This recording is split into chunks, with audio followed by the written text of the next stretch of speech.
let's talk about this rhabdo thing, man, because I know the backstory, but a lot of people don't, and I see a lot of people doing what you were doing for several months, which ends up being a contributor to this, and I'm not trying to disparage anything or tell people what to do, but I just want to make people aware of what was going on when you were, what you had going on and what led to it, and then that way if anyone else is planning on doing the same kind of thing, then they can make an educated decision. So first off, Mike, what exactly is rhabdomyolysis?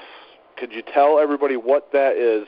Sure. It's a condition where you work out a muscle past the point. So every time you work out, right, you break down muscle fibers, and then they heal afterwards, and that's how you get stronger or the muscle gets bigger, whatever your goals are, right? Hypertrophy or strength, right? If you go past a certain point working a muscle, and this is not fairly common, but it's more common in really high rep type stuff. Whether you're a long distance cycler that hasn't been going for a while, or new to CrossFit or something like that, where you have a long workout with a lot of reps, sometimes you can actually take the muscle fibers past failure and the cells in your muscles actually die. And when that happens, they actually excrete all of their contents into your bloodstream, which means the myoglobin proteins, creatine kinase, and everything else that's in there. But those two specifically are very toxic to your kidneys and the rest of your system, really, your liver. But mostly what they're afraid of then is with all the myoglobin and such and creatine kinase in your system, that your kidneys can actually get clogged and shut down, which then leads to you having to, if you get to that point, then you're on dialysis until they can get it all cleaned out. And sometimes they can get your kidneys working again, sometimes they can't. So, just taking one set too far can sometimes, really screw your life up. Very, very interesting. Now, what was the indicator that you knew something was wrong? Or maybe there was one, like, deadline type of indicator, but what was the sequence of events, and how did you actually set this off? Yeah, so, well, I was stupid, and that's, I think, a lot of times how you get this, right? So there's two main ways to get rhabdo, and the one that's most common is when somebody that's either elderly or super intoxicated falls and injures a muscle and then is either unconscious or too old or too hurt to get up, and they lay on the muscle and it dies, right? That's kind of the main thing that hospitals see when somebody comes in with rhabdo. Over the last several years, they've started to see more exercise-related rhabdo. And there's a number of factors that can contribute to that. I, unfortunately, had them all working for me and was too stupid to realize what was going on. So, I was trying to lose some weight. Actually, I had seen a couple of people knock them out on YouTube, and I thought, let me try them with an axle. So I had zero muscle glycogen. I was dehydrated. It was very hot at the end of my workout, where I also have a slap tear in my shoulder, so I haven't been able to bench much. And I actually benched right before I did this, there's one exercise I hadn't been doing a lot of. And then I decided to do, instead of easing in and getting my biceps ready to do curls, I thought, hey, my first workout for biceps, I should probably try to do 100 rep pound stone curls. So I thought, hey, it'll be easy. I'll do them on my 30-pound axle instead of a 45-pound ollie bar. That way, I should be able to get 100 reps. So knocked them out. I felt them burning like crazy about rep 85, but I kept going. For anybody that doesn't know, pound stone curls are no weight on the bar, just do 100 reps without putting the bar down, right? So when I got to 100, I thought, well, I don't want to be the guy that does 98 because he miscounted, so I knocked out another 15. And on the 15th rep, it was all I could do to curl that 30-pound bar. I mean, I literally thought my biceps were going to die. So they actually were. So I put the bar down, and you can see in the video I actually videoed that set and put it on YouTube as kind of a warning for people. My arms immediately raise up about 30 degrees, and then they didn't move at all. From that point on, I couldn't straighten them. I couldn't curl them. I couldn't brush my teeth that night. So then, I went in, had a protein shake, I think, and something else that, without any carbs again, because, again, I'm doing keto, and went to bed. And I knew something was wrong because I woke up like every 15 to 20 minutes and peed like a horse. It was like I hadn't peed all day, or the way you pee when you've been drinking beer all day. And it was every, like I said, 15, 20, 25 minutes, I was waking up and having to go pee like that. So I knew my body was trying to flush something. And then when I woke up Monday, usually for me, I know DOMS pretty well. I know what muscle soreness is supposed to feel like, and I've had really bad cases of it. But this was something completely different. My biceps were swollen. They were tender to the touch. I couldn't straighten my arms out without tremendous pain. I couldn't curl them without tremendous pain. So I suspected that I might have rhabdo, or at least a mild case of it. So I started drinking a ton of fluids, fluids are basically the first defense against rhabdo. It kind of flushes everything out.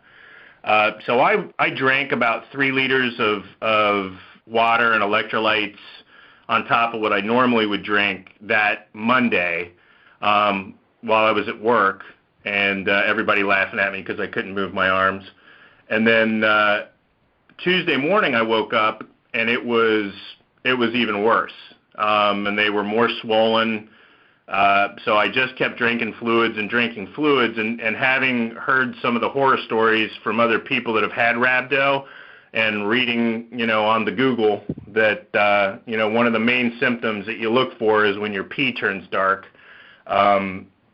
So that Tuesday afternoon, I went to the bathroom, and even with drinking all that extra fluid, I should have had like clear urine, and it looked like I was peeing Coca-Cola. So immediately, went to my wife, said, "Hey, I'm on the way to the hospital." She was like, "For sore arms?" I was like, "Yep, for sore arms."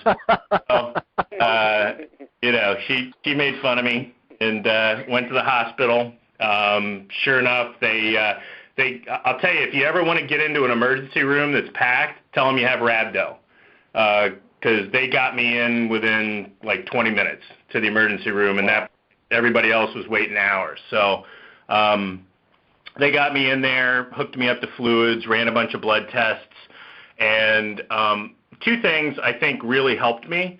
I knew that I probably had rhabdo, so as soon as I saw the darker urine, I was looking for it, and I got in there. So most people don't go to the hospital for sore arms for days, right? And by then, the stuff is built up in their body. But luckily, I had been drinking a lot of fluids, which was flushing some of it out, and also going to the hospital as soon as I noticed my urine change colors. I kind of got ahead of it. So your normal creatine kinase level, which is what they measure in your blood to determine whether you have something wrong, is supposed to be between 50 and 200.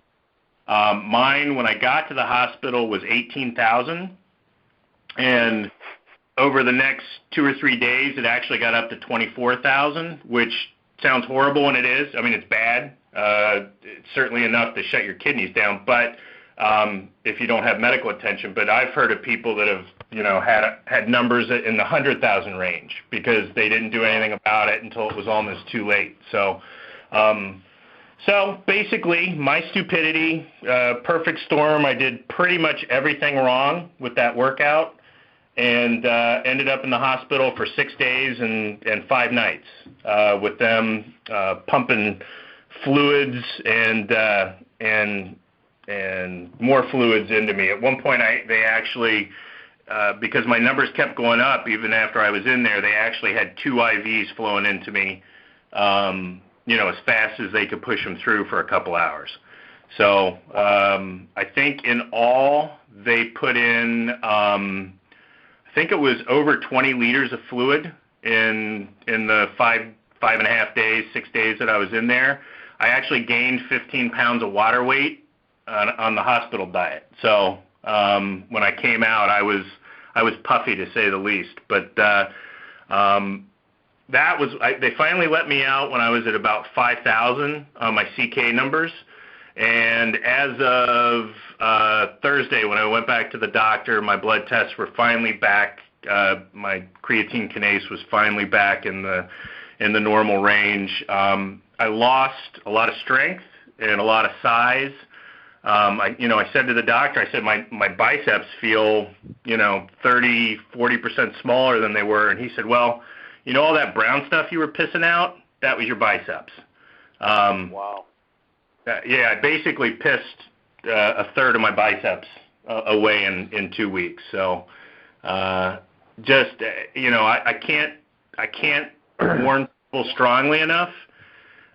When you're starting a new exercise or a new body part or even a new type of exercise, don't push yourself. I know we all, want to be that guy that doesn't say no to pain or, can push through it and be the hero, but start out slow, and I'm the worst about this. If I see something I want to do, I go try to do the max every time. But anytime you're training a new body part or doing a new type of exercise or even a new type of training, because mostly all I do is low rep, high weight training, and then to go, to a muscle part or a body part that I don't normally train and start out with, 115 rep curl set, just ignorant. So take it slow, ease in. Once you become experienced at the movement and know how it's supposed to feel and that type of training and your muscles get used to it, then you can go ahead and push it. But don't just jump in and do something crazy like I did. It was not fun laying in that hospital peeing every 15 minutes, I can tell you that. So that's my story on rhabdo. I'm an idiot. Well, that's just crazy. Wow, man. Crazy. Yeah. That's one of those things. Well, that's like, rhabdo is out there, but you just it's like the Loch Ness monster or a unicorn. You don't think you're ever going to encounter it. It's right. I've just and with something like that. I mean, I don't want this to come out the wrong way, but I've only heard of like one other person getting rhabdo, and that was like Yuha, right? And he crushed his legs. I don't know what he did. He went and murdered some freaking leg session all day or some shit like that and got freaking rhabdo. And I was thinking, I didn't know you could hit your arms. I mean, shit, we do like August of Arms every year where it's like 30 days of arms training, to try to put an inch on. So to hear a guy go out and do pound stone curls, which is one of those things that's like, I've played with those a few times. It was horrifying, really. To think that that can happen from something like that. I mean, this is something we do often, really. I've not personally banged out 100 or 115 curls on an axle, but I've certainly made the effort. I too have died around the 50, 60 rep mark. But just to think once you hit that magical number that it puts you in the hospital, that's just insane. I'm in awe of that whole situation. The other thing that's kind of scary is I distinctly remember in high school going to the weight room for like the second time ever this is the first time I'd ever been to the weight room. And like Mike was talking about how he couldn't straighten his arms, that was me. I couldn't straighten my arms for several days. So you really have to wonder, was something like that going on, because back in the day, I didn't drink water, man. It was like some kind of soda. Nobody did, yeah. Anybody that's worked out has had mild rhabdo. And after going through it, I think I've probably, my son was telling me about when he thought he had it in one of his arms. So, but there's mild, and then there's, I guess, when your pee turns brown. That's really that's really the key. But who knows? Maybe you don't even notice it. Maybe you just think you're dehydrated. But it was crazy. I think the main takeaway is, if you train biceps and you've built up to where, or any body part, and you've built up to where you're used to doing high rep work or a lot of work, there's not much danger, right? And stay hydrated, make sure you're getting carbs, that sort of thing. There's not much danger unless you really do something crazy. It's kind of when you're first starting, I think, is the biggest, scariest point for this, or the biggest risk point. I never have been a curl guy. I've never been a guy that's worried about having that big biceps peak or whatever. The only thing I worry about my biceps are they strong enough that I can do heavy rows? And that's most of the bicep work I get is low rep rows. So for me to just jump in and do that, not probably, it was ignorant. But for something like August of Arms, if it's guys that have already been working their arms for a while and are used to doing high rep sets, probably not that big of a worry. I mean, maybe you start out a little slower at the beginning of it to ramp up, or tell people, hey, August of Arms is coming. Make sure you're getting prepared for this. Yeah. But it was a fluke. I mean, like I said, I had everything working against me. It was funny that every doctor I saw and every nurse, when I told them when they came in and looked at my chart and saw rhabdo, they said, so you do CrossFit. So apparently this must be, well, not common at all. It is, I guess, more prevalent in the CrossFit community and some of these boot camp type places that aren't CrossFit that get a newbie in there. And then, there are a lot of good boxes, but there are some that, the guy comes in off the street and they expect him to join the class and push through the pain and do whatever. And that's right. That's kind of where you get it from. But yeah, I got a chuckle out of that. So you do CrossFit. Yeah, do I look like I do CrossFit? So does that get in your head where you're like, oh shit, I'm getting all I need to start eating. Yeah. Yeah, you were just complimented. So, I think one thing that is important to point out is just because you are following a ketogenic diet doesn't mean you're going to get rhabdo. Just Absolutely not. Because you do pound stone curls doesn't mean you're going to get rhabdo.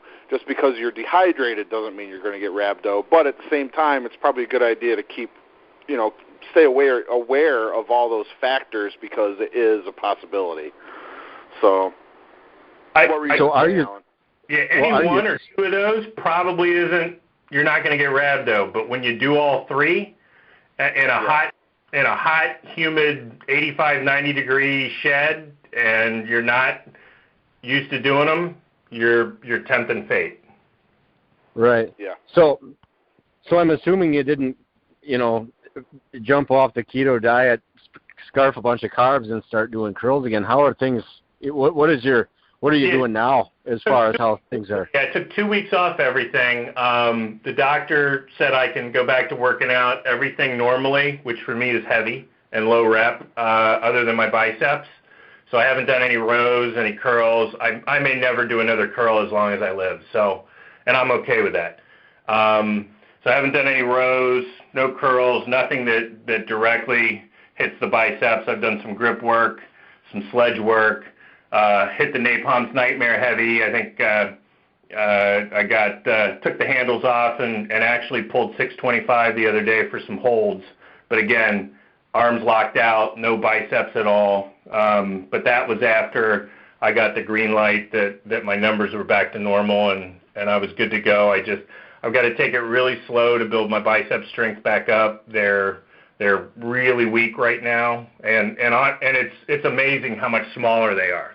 I mean, my biceps are noticeably smaller. Probably, if I had to guess, I've lost at least a third of the mass that were there. Oh my God. Yeah. But when you mentioned, like, I've never heard, you could get rhabdo from curls. You always think of like the bigger muscle groups, and that's when it's really scary. If your biceps only have so much mass, right? So you can only do so much damage to your body. They can only put out so many toxins. If when it's really serious is when somebody gets this because of a back workout, or what's really common are leg workouts. You have so much muscle mass there, and when you kill those muscles and they eject, I mean, they've seen numbers as high as like 180,000. So, mine, the highest it ever got was 24,000, which is still ridiculous when you think 200 is the normal, or below 200. But so, yeah, I was lucky. It was just my biceps, and hey, I've never had big arms like Jed anyway. Well, yeah. That sucks when that happened. He's got big arms. Don't let him, or he did anyway. Maybe not right now, but he's got good sized arms. He's got me in traps and yoke and all that stuff anyway. But what else? Anything else important that we need to talk about here, Mike, as a public service announcement? Just be careful when you're starting out anything new, and make sure you're hydrated, and don't be afraid to eat a little bit of good clean carbs, even if you're doing keto before or after a workout, and don't be stupid like me.